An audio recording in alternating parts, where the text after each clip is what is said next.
always rains when I go on an adventure.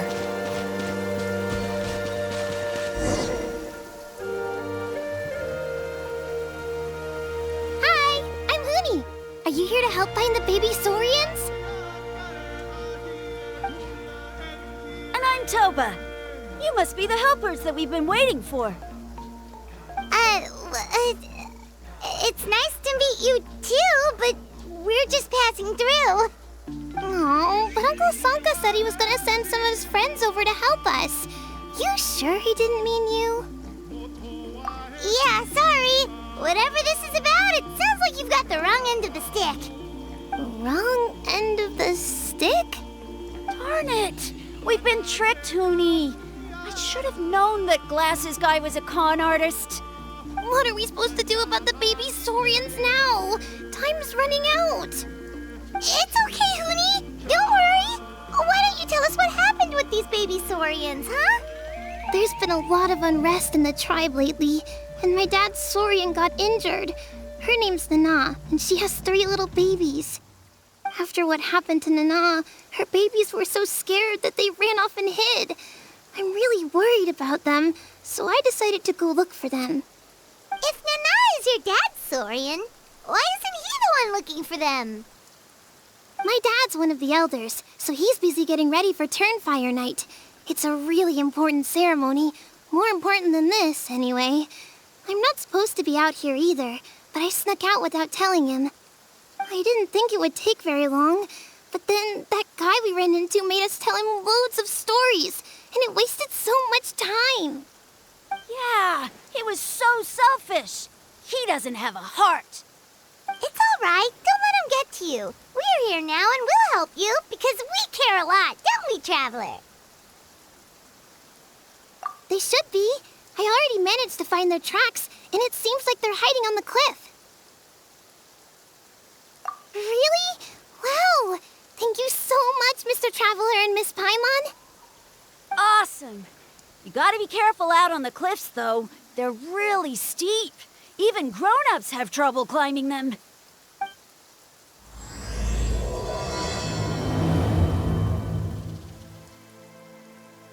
Rooney said the baby Saurians are on the cliff, so let's find a way up.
Well, if it isn't the gruesome twosome who wormed their way into our servant circle of friends. Still awestruck from the last time we met? Would that be why you hastily scrambled up here to pay your respects the moment you saw us? I suppose we can't blame you. Such is the spell that our majesty casts on our minions. Very well.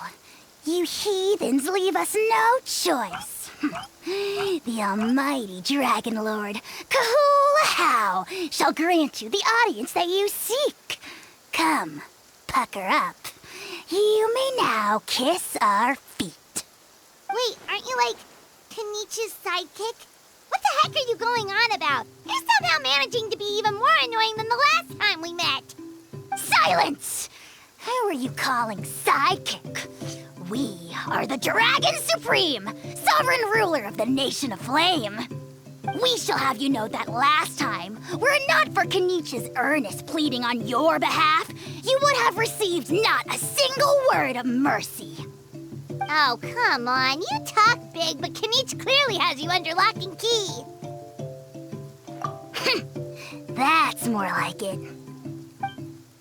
If you must know, our humble servant begged us to investigate an abyss incident near Hoytsidland, and we chose to grant his request. Abyss incident? See this little lizard? Its mother, a medium-sized lizard, came under the influence of abyssal power. In her confusion, she attacked my servant's tribe, then assailed her own offspring. Yikes. So how is she doing now? She was but a lowly bug fighting against the power of the abyss. Naturally, she has departed for the Night Kingdom. Such a fragile creature. Apparently, she ended her struggle by leaping from a cliff. Leaping from a cliff?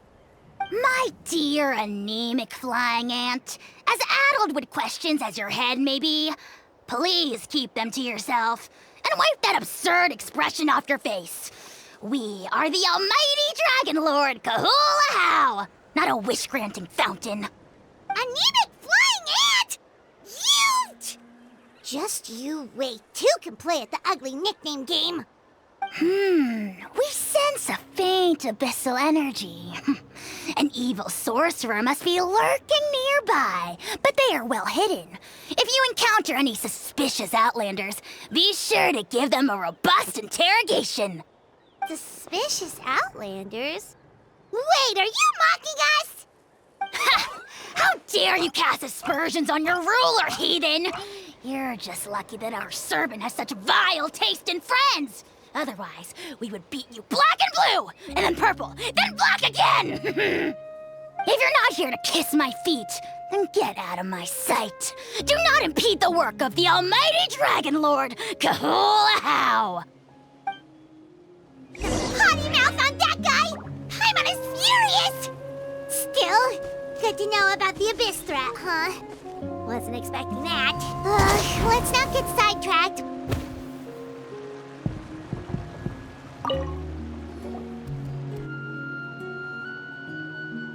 Wow, you're back already? That was so fast. I'm so glad that the babies are all right. Thank you both so much. Now we can finally go home and stop worrying about them. You're welcome. Piece of cake. You're not from Natland, right? Because your clothes look different than ours. Hey, you must be tired after all that climbing. You should come take a rest at my house. Yeah, please come. I promise you'll get a big Scions of the Canopy welcome. We love having guests, and you're really nice people. Not like Glasses Guy. By the sound of it, Glasses Guy wasn't from Natland either, right? Uh-huh. Well, his clothes sure weren't. You know what? Now that I think about it, there was something really fishy about him. Really? Maybe he was the suspicious outlander that Ahau mentioned. Sure, if you're interested. Oh, let me think. How did the conversation go again? Oh, please, mister. I've told you so many stories already. When are you gonna help me find the baby Saurians? Just one more story. One more, I swear. Why don't you tell me more about that ball of fire? I heard that there was a huge transparent ball of fire that used to burn 500 years ago, 1,000 years ago, maybe even further back than that. Oh, you mean Turnfire. That's where the ancient name Mollypo comes from. Oh, wow. So it was the origin of an ancient name. That's impressive. There's a story behind every ancient name. The legend goes that the Turnfire first appeared in the era of the Grand Alliance. It was used by the tyrant Och Khan to rule over Natlan and oppress anyone who opposed him. Turnfire is different from normal fire. If you get set on fire with it, you'll feel horrible burning pain from behind you, but you won't die from it right away. And whatever you do, you mustn't turn back to look at it.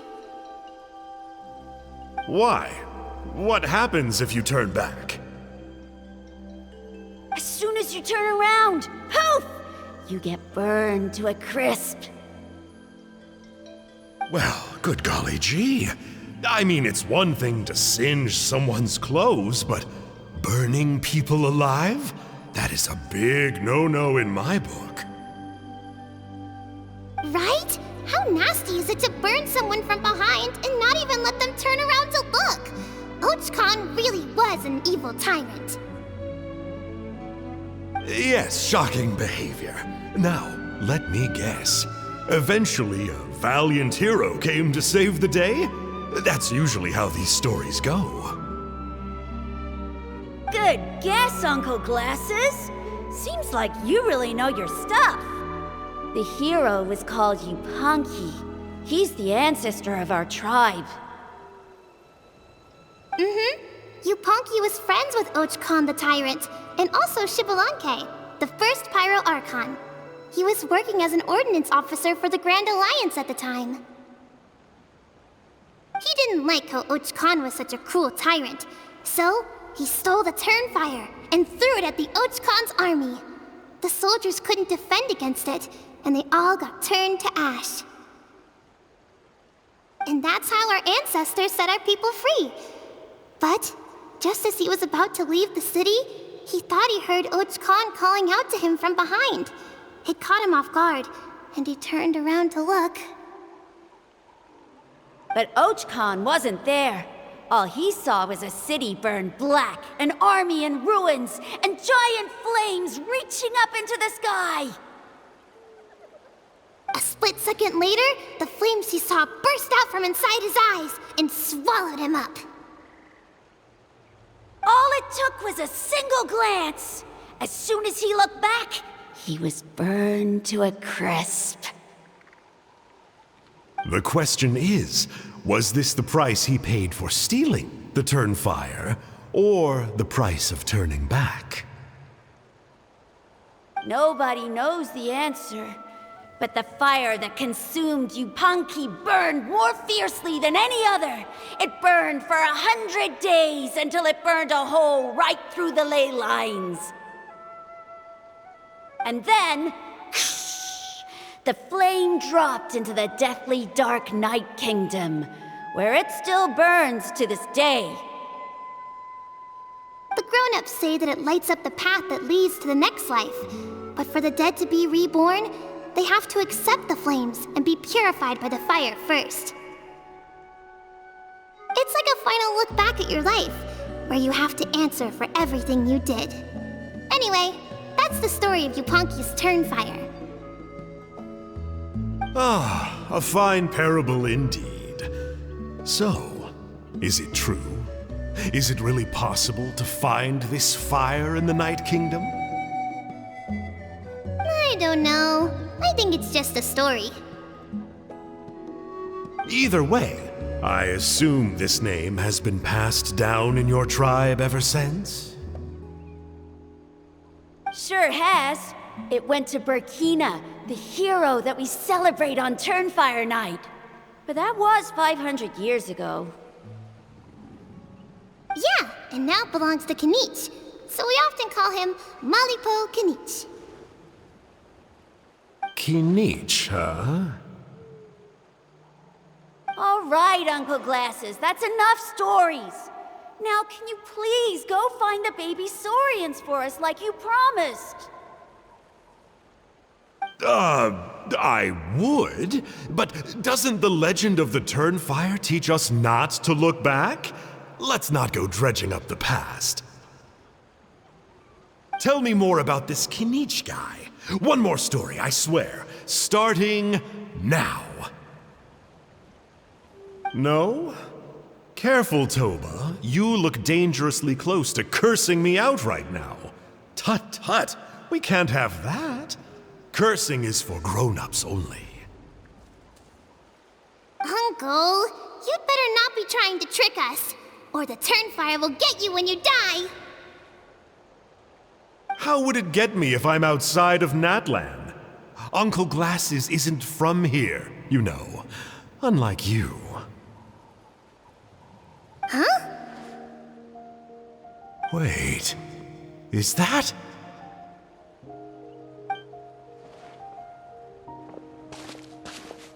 All right, kiddos. I'm a man of my word. 2 of my friends are on their way here, and, yeah, they'll help you out on my behalf. Work them like dogs, okay? That's what they're here for. Don't go easy on them just for my sake. Really? Well, first, can you tell us your name? We met at the foot of this cliff, so beneath the peaks, let's go with Sanka. Seriously? If you don't believe me, turn around and see for yourselves. They're right behind you. Huh? Where? Oh, wait! Uncle Sanka, where did you go? Yeah, definitely a fishy character. It sounds like he was digging for info about the ancient names. Yeah, and not only that, but he betrayed us too. He'll pay for this. All he got out of us was some stories, though. What's the worst that could happen? Traveler, maybe we should go tell Kinich about this. Ahau says he's investigating it, but he's a bit of a loose cannon. We probably shouldn't take him at his word. Huh? You know Kinich? Not very well, but we have met him before, and one time we had a meal together. Aw, man, I'm so jealous. I never even spoken to him. He's so cool. He's the Saurian hunter, and he has a really awesome ancient name. Me neither. I don't think my dad really likes him, though. He always tells me to stay away from him. Probably because of that little creep he always hangs out with. He's nasty, and he's so full of himself. Oh, the creep who calls himself Kahul Ahau? Yeah, we've had the pleasure of meeting him too. He sure loves pushing people's buttons. Exactly. I don't know why Kinich partnered up with him. Why didn't he pick me instead? Uh-oh! Hoonie, look how late it is. We've been out way too long. We better get home now or we'll get yelled at. Oh, yikes. You're right. Okay, well, this path here leads to our settlement. If you decide to visit, remember to come to my house. If there's anything you need, my dad can help get it for you. Hope to see you soon. We gotta run. Bye for now.